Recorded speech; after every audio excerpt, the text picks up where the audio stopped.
So on the 14th of February, where people were celebrating their Valentine's Day with happiness and everything, this young boy of 21 years, Chiemelie Anieke, murdered his boss. He murdered his boss in cold blood. So this happened in Onitsha, Anambra State, Nigeria. There is this system in Onitsha. There is this system, they call it the Igba boy system. This system of Igba boy, that's what they call, like, is a servant boss relationship that will have to go, like, it's an indenture something. It's like an indenture servant relationship. So you got the oga, that's the boss, will go to the village or anywhere to get a young boy of a teenager, maybe like 12, 14, to stay with him for like 7 years. After that 7 years, the oga will have to settle the boy, and the boy will now go and start up his business. The settlement comes with monetary gifts, sometimes it comes with opening stores for him, so he'll be able to go and start up his own business. So this was what the Mary boy was serving Mr. Iyke in Onitsha. So the Mr. Iyke basically sells medicine in bulk in the market. So he sells to suppliers, to hospitals, and all of that. So this boy, he will have to stay with this Mr. Iyke for the duration of 7 years. So the Mr. Iyke brought Chiemelie to his house a year ago, last year. But by December of 2025, he took him back to the village, that he could no longer stay with Chiemelie, that this guy is very, very stubborn, that he's not teachable at all, that he will not have to, that he doesn't want to stay with him anymore. So he took him back to the village. And this Chiemelie is related to this Mr. Iyke. They are cousins.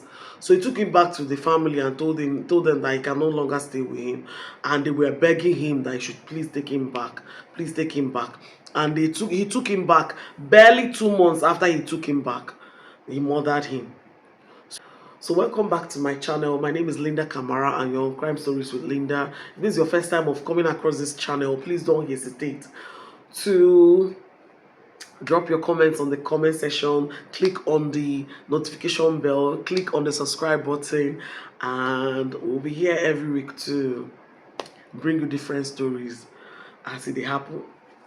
So today we are going to talk about the case of Mr. Iyke and Chiemelie. Mr. Iyke is a patent medicine in the market where they buy from huge companies, from these big pharma companies, and then supply to retailers and all of that, small pharmacies. So those are the things that they do. So in that market, it's like a huge thing. They have like a huge place that they sell medicine. They sell medicine in that market. So, and that's where you can even buy hospital equipment in that place. So that's what they sell there majorly. And Mr. Iyke has been doing this business for a time. He has been doing this business for a while, and he has been prosperous through. He has been successful with it.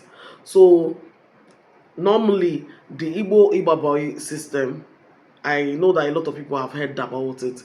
The Igbos have this system of going to the village to get a young boy. You train the boy will have to like stay with you for a duration of like 6 to 7 years. It will be like a contract that after this boy has stayed this long, when he's leaving, you settle him. Sometimes they rent shops for them. They pack those shops with goods and then give them some money to tell the person, thank you for staying with me for this while, and then use this to also grow your own wealth and help other people. And that's why in that particular part, the eastern part, you see a lot of millionaires, people that have succeeded through business, through this Igba boy system. That has been a thing for the Igbos. I don't know when it started, whether it's before the Biafran War or after Biafran War. It has always been there. I grew up seeing it. I grew up with even people staying in our house, learning trade and all of that. So it's a normal thing in the eastern part of Nigeria. So this Chiemelie guy was a cousin to Mr. Iyke. So he went to the village and picked him up like a year ago to stay with him, to train him to like be able to like learn this business from him, and then he will settle him like after 7 years. And Chiemelie started staying with Mr. Ike. According to Mr. Ike, he said that Chiemelie was a very stubborn boy. So he was trying to groom him to know the business and to learn the business so that he will also be successful in his own life. But Chiemelie was not really, he was not calm. He's very strong headed, and by this December, this 2025 December, Mr. Ike was like, no, no, no, no, no, I can't do this. He took him back to the village and told his people that he does not want to stay with him anymore. And the people, they were like, you know how Africa is, we're always like family oriented. They begged him, they talked to him to please take him. You know, he's your brother. Why will you leave him? Onyaha na one year now, those kind of talk. So he took him back and brought him back to Onitsha with him. And barely 2 months after he brought Chiemelie back, Chiemelie murdered him. And this is that story. And then Chiemelie, when he was being interrogated by the police and the vigilante guys that caught him, he was telling them that the reason why he actually murdered his oga, at first he was saying that it's because his oga came back and he told him to wash plate, that he did not wash the plate, and then his oga slapped him, and he told his oga that they don't usually slap him, and they don't usually slap him, that he has ear infection, that he has ear pain, that they don't usually slap him. And when his oga was still shouting at him, then as the oga was shouting, he was looking around and then saw the pestle there, and then you took the pestle and used it to kill him. But on further investigation, was later found out that Chiemelie actually murdered his boss, because boss is oga. That's what we call oga in Nigeria here. So the reason why he murdered his oga is because he had already stolen a whopping sum of 5 million naira from this man. He was saving his money or inside one other person that is inside the same market with them, saving money with the man, and giving him money, little money to save for him, and he will record it on his own account book. The man will record his own record book, and they were saving money for him in an account, and he was able to gather 5 million naira. So that 5 million naira that he got, in his mind, he felt that okay, that 5 million naira, I don't need to serve this man anymore. I don't like this man. I really, really do not like this man. I don't want to be in his house. I want to go and start my own business. But if I go and start my own business, if this man eventually find out that I've started my business, of course he will think I stole from him, and then he will start coming to make problem. Then I need to really, really do something to him before I leave the house, so that I'll be sure that when I go out and start my business, that nobody will come and disturb me. In his own foolish mind, that was what he was thinking.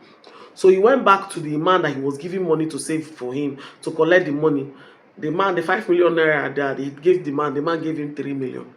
He said he will keep 2 million, as I will see. Those kind of, all those nonsense, tricky things that people do with other people's servants, or with other people maids or house helps, people that stay in other people's house. You'll be playing tricks with them and all of that. So he took 2 million and gave Chiemelie 3 million naira. And Chiemelie, in his mind, is like, okay, the 3 million can still do something for me. So that was when he now started concocting. It was premeditated. He started making this plan that I will not leave. I will need to leave this house, of course, but I'll need to leave this house after making sure that this man cannot follow me, because this man, I know, if he finds out that I steal from him, he's going to find me to the ends of this earth. So he decided in his heart to make sure that he killed this man before leaving. And that was why on that particular day, for February 14th, they had gone to the market. And the market on Saturdays, they usually close by 4. Other days they close by 5:30. So on that Saturday they closed by 4, and Chiemelie left the shop without even telling the oga where he was going to. He just left the shop. So, and the man was like looking for him. Then at the end of the day, the man closed his shop and went home. Then on getting home, he didn't see Chiemelie, so he left the house and told the people at home that whenever Chiemelie comes back, I should go back to where he is coming from. I don't understand this is kind of walking up and down without telling anybody where he's going to, without being accountable, or feeling, I don't know, feeling as if he has now settled, that he has now become his own oga or something like that, without telling everybody where you are going to. Just leave the house. That is not the oga left the house and went to drink with his friends. And when Chiemelie came back in the evening, they still allowed him into the house, because it was the madam that was around. It's not the madams, most times they would not go and be fighting Oga's brother, Oga's cousin, like that. So she opened the door and he came in, and so the madam went to bed. They went to sleep with her kids. Then Chiemelie went back and locked the doors of both the madam's room and the children's room, because he planned that today is the day. This day is the day that this man is going to lose his life. So he took a pestle and stood and stayed at the back of the door of the lights of the corridor leading into the house, and any light that the man any light that is there that will make the man know that someone was there. He off the light and waited, because he heard that the man was coming in. So when the man got into the house, he raised that pestle. Pestle is what we usually use to pound yams. We use it to pound pepper, pound different things, tomatoes, anything pounded. We use it to pound. And the one that you can get in the east is not all those small ones that you see here in Lagos and other places. These ones, they are usually very heavy. They are very, very heavy, because they use it to pound fufu every day. So very, very heavy pestle. He used it and hit the man on the head. He said he struck him 3 times. But people said that the man's face was just, it was unrecognizable. So the man fell down. He fell on the floor. The man did not even get any chance to know who struck him or anything. The man just fell down there. And the sister ran. The sister had the noise, and the sister ran out, because he didn't know that the sister was around or something like that. Sister ran out, the man's sister. So he still struck the man's sister with the pestle just once. And the sister's head too had injuries. And that was what happened. And then he ran into one of the rooms and locked the doors.